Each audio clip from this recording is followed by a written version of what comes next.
终于回归了我们这个乱谈。因为呢，我前段时间有一次比较长时间的一个旅行，包括去了一趟欧洲、意大利、荷兰、法国的巴黎。这次欧洲之行确实收获还是挺多的，特别是因为我专门计划了一条线路。起因呢，就是因为在2020年初的时候，有一个陈丹青的纪录片《局部》系列第3季上映。那一季呢，就是在介绍整个意大利的湿壁画，当时就颇为震撼，就觉得说，哎呀，哪一天我真的能亲临现场看一看，简直太不可思议了。哎，我觉得人还是要有梦想。因为之前意大利你也去过嘛，这次旅行和之前的旅行有什么比较大的一个区别吗？第一次去意大利，肯定就是把一些最经典的东西捋一遍。那这一次呢，更针对局部里面所提到的一些湿壁画的线路和景点，最主要的是集中在意大利的托斯卡纳地区，所以我们其实基本上是先落地到米兰，租辆车一路自驾绕回到佛罗伦萨，然后在佛罗伦萨还的车，基本上在意大利境内是这样一条线路。我可以先给大家一些参考，可能会有人关心，就是到底花多少钱。这次机票可能没有太多参考的作用，是因为我们飞的点不一样，因为我们要从澳大利亚的悉尼，先要在香港转机飞米兰，回程呢从巴黎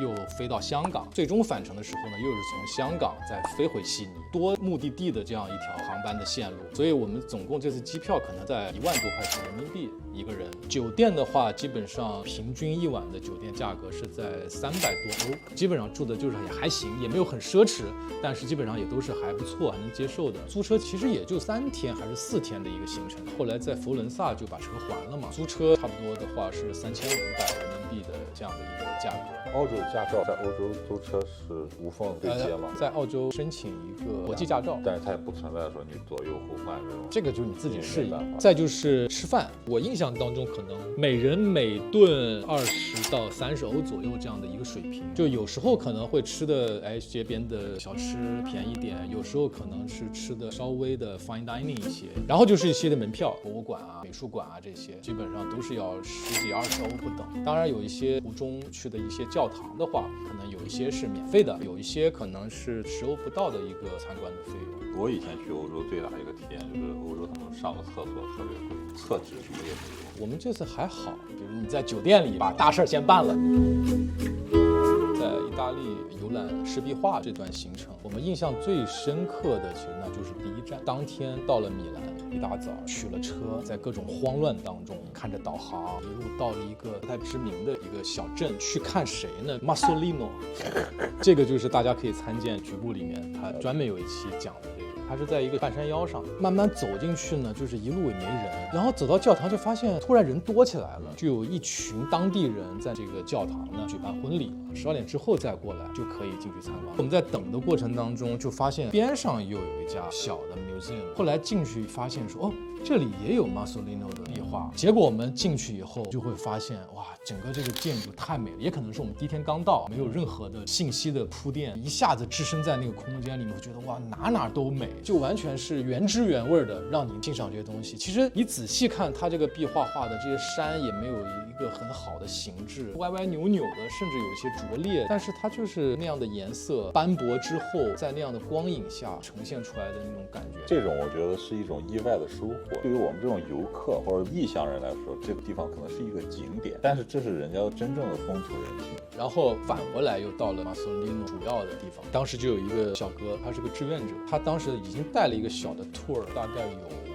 有5、6个都是意大利本地人，带他们进行一个小的参观导览。他就非常认真的在给那些当地人意大利文讲解过一遍后，又认真的用英文给我们再讲解一遍。那个博物馆其实关门很早，他们当时下午，我当时就感觉好像这个教堂主殿啊，看到这些东西不是我在局部里面看到的马索里诺。后来小哥说，那我们还是花点时间，最后看一下那个房间。进入这个教堂之前，左手边有一扇门，那扇门推开之后，映入我眼帘的就是我在 vlog 里面有提到的这个主菜才正式呈现在我面前。哇，一下子就拉回到了你当时看纪录片的那个画面的场景，真正呈现在你眼前的时候，那种对照下来的那种感受，你真实的看到的那个颜色在阳光中身临其境的那种体验不一样。是的，到了佛罗伦萨圣马可修道院，这次给我的印象还是非常美好的。它一个一个小的禅房里面，单纯从审美的角度去欣赏的话，那种幽静的感觉包括我非常惊讶于当时那个年代画的东西，非常有我们现在所谓的这种插画或者说设计感。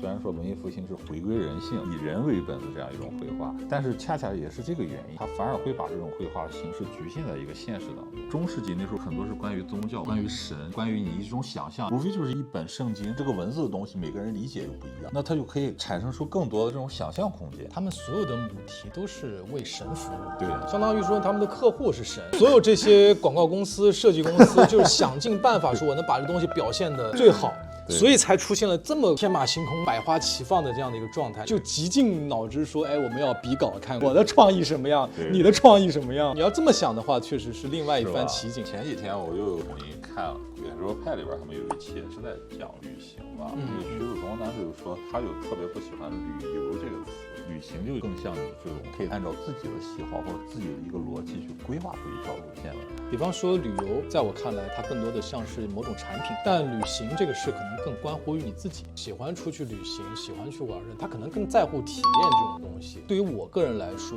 我不懂这些技术层面的事情，但是你就是作为一个普通人，你站在这样的一幅鸿篇巨制面前，你也能真切的有一个本能的感受，这种美的感受已经足够了。